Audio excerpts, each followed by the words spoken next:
Friends, நம்ம அடுத்து பார்க்க போகிறது என்னென்னா, ட்ரேட் பண்ணும்போது இருக்கிற ஆர்டர் டைப்ஸ், அதை பற்றி தான் பார்க்க போகிறோம். இப்போ லிமிட் ஆர்டர்னால் என்ன அப்படின்னா, ஒரு ஸ்டாக்கை வந்து இப்போ 110 ரூபா ட்ரேட் ஆகிருக்கு, இது 120 ரூபா ட்ரேட் ஆகுதுன்னா 110 ரூபாவில் வாங்கணும் அப்படின்னா நம்ம 110 ரூபான்னு லிமிட் ஆர்டர் போட்டால் 110 ரூபா வந்தால் தான் வந்து அந்த ஸ்டாக்கை வந்து எக்ஸிக்யூட் ஆகும், ட்ரேட் ஆகும்.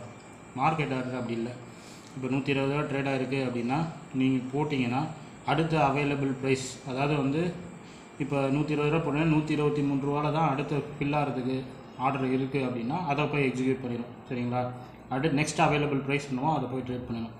ப்ராக்கெட் ஆர்டர் எப்படின்னா, இப்போ நம்ம ட்ரேட் எடுக்கும் போதே லிமிட் ஆர்டர் தான் போடுவோம், என்ன ப்ரைஸோ அதை போட்டுருவோம். அது டார்கெட் ஸ்டாப் லாஸ் ரெண்டையும் போட்டு வச்சிடும்.